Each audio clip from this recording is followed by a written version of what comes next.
আমি কেন সাথে হতে যাব? আমি তো সালমা। টনি, চিৎকার করো না আব্বা। কি ভেবেছিলে তুমি মিথ্যে নাটক করে সালমাকে আমার কাছ থেকে আলাদা করে দেবে? পারবে না, কারণ আজ আমি সবকিছু জেনে গেছি। আর তুমি এতটা নোংরা মেয়ে, নিজের স্বার্থের জন্য এতটা নিচে নামতে পারো? তোমাকে আর কি দোষ দেব? যে আমাকে পৃথিবীর আলো দেখিয়েছে সেই তো মিথ্যা আশ্রয় নিয়েছে। হ্যাঁ, হে নে আমার বিয়ের কার্ড। সামনের শুক্রবারে আমাদের বিয়ে, তুমি কিন্তু অবশ্যই যাবে।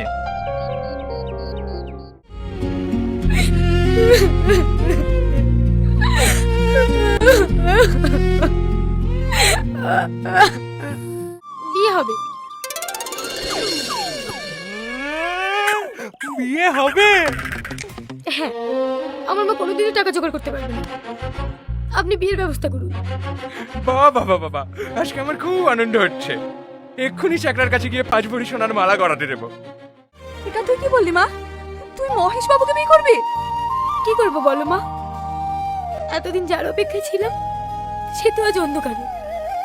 আর তাছাড়া আব্বার ঋণ শোধ করতেই হবে। মা,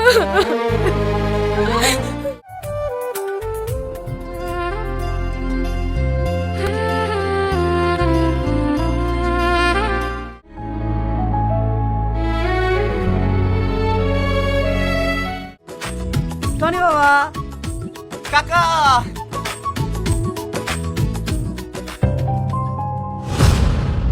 এত লেট করলে হয়? আজকে আমার সব থেকে খুশির দিন। তোমার সাথে আমার কিছু কথা আছে। হ্যাঁ বলুন। একটু সাইডে এসো।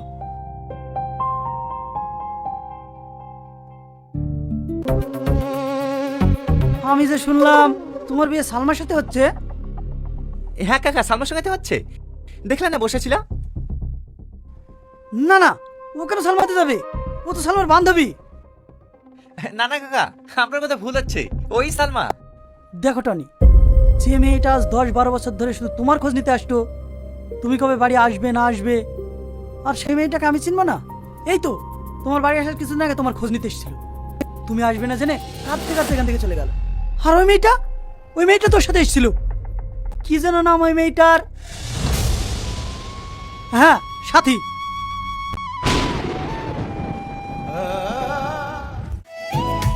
আঙ্কেল, আপনি আমাকে ডেকেছেন? কই না তো।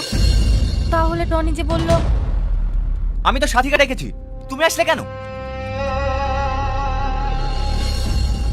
তাহলে তুমি কি সাথী? না মানে আমি কেন সাথে হতে যাব? আমি তো সালমা। টনি, চিৎকার করো না আব্বা। কি ভেবেছিলে তুমি মিথ্যে নাটক করে সালমাকে আমার কাছ থেকে আলাদা করে দেবে? পারবে না, কারণ আজ আমি সবকিছু জেনে গেছি। আর তুমি এতটা নোংরা মেয়ে, নিজের স্বার্থের জন্য এতটা নিচে নামতে পারো? তোমাকে আর কি দোষ দেব? যে আমাকে পৃথিবীর আলো দেখিয়েছে সেই তো মিথ্যা আশ্রয় নিয়েছে। আর হ্যাঁ, তুমি বন্ধু হয়ে বন্ধুর যা ক্ষতি করেছো, তোমার মতো বন্ধু যেন আর কারণ না হয়। চলে এসো মা। বলো মা, আলহামদুলিল্লাহ কবুল। আমি খুব। মৌলানা সাহেব, এই বিয়ে হবে না। কেন বিয়ে হবে না কেন? আমি ওকে ভালোবাসি, ওকে আমি বিয়ে করব। বিয়ে ফোকটিয়ে নাকি? 3 লাখ টাকার দেনা মাপ, 2 লাখ টাকার বিয়ের খরচ, এসব টাকাগুলো কে দেবে? তোর বাপ? হ্যাঁ আমি দেবো। আব্বা তুমি? হ্যাঁ আমি। আজ আমি নিজের ভুল বুঝতে পেরেছি।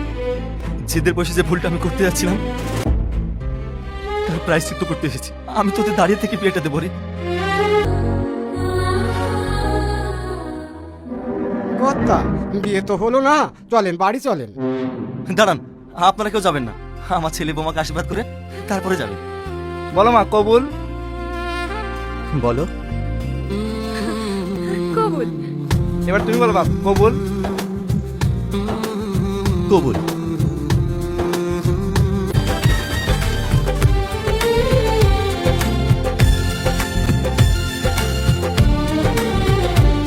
হ্যালো বন্ধুরা, বন্ধুরা, কেমন আছো তোমরা সবাই? আশা করছি তোমরা সকলে খুবই ভালো আছো। আমি কিন্তু আবারও তোমাদের জন্য নিয়ে হাজির হয়ে গেছি কিন্তু একটা নাটক, যেটা কিন্তু পার্ট 2 এসে গেছে, যেটা আমি পার্ট 3 তোমাদের সাথে শেয়ার করছি। সো যেহেতু আমি তোমাদের সাথে ক্রিয়েট করে ভিডিও শেয়ার করছি, এই জন্য আমি পার্ট 2 বা পার্ট 3 বা পার্ট 4 নাম দেই। সো তোমাদের ভিডিওগুলো ভীষণ ভীষণ ভীষণ ভালো লাগছে, তার জন্য অসংখ্য অসংখ্য অসংখ্য ধন্যবাদ। আর হ্যাঁ, তোমরা অনেকে কমেন্ট করছো যে আগুন প্রিয়ারই শুধু ভিডিও দিতে, টনি সালমার দিতে। সো দেখো, আমি সকলেরই ভিডিও দেবো, সকলের ভিডিও, যাদের ভিডিও ভাইরাল হচ্ছে আর যারা আমাকে কমেন্ট করছো, যারা তোমরা আমাকে বেশি বেশি করে কমেন্ট করছো, আমি সেই ভিডিওগুলো তোমাদের দেওয়ার চেষ্টা করছি। আর তোমাদেরকে বলবো আরও ধন্যবাদ এরকম আমার পলিগ্রাম টিভি রিক্রিয়েট ভিডিওগুলোকে সাপোর্ট করার জন্য। সো যাই হোক বন্ধুরা, এই পার্ট 2 বা পার্ট 3 ভিডিওটা তোমাদের কেমন লেগেছে সেটা কমেন্ট করো। নেক্সট কী রিলেটেড ভিডিও দেখতে চাও অবশ্যই কমেন্ট করো। টনি সালমা এই নাটকটা পার্ট 2 যেটা আমি দিচ্ছিলাম, সেটা তো তোমরা অনেক পপুলারিটি গেইন করে দিয়েছো, আর এটা আমি পার্ট 3 হিসেবে শেয়ার করলাম। কেমন লাগছে সেটা কমেন্ট করো। ওকে, তো চলো বন্ধুরা, আজকের জন্য কিন্তু এইটুকু, দেখা হচ্ছে অন্য করে ইন্টারেস্টিং ভিডিওতে। ওকে, বাই।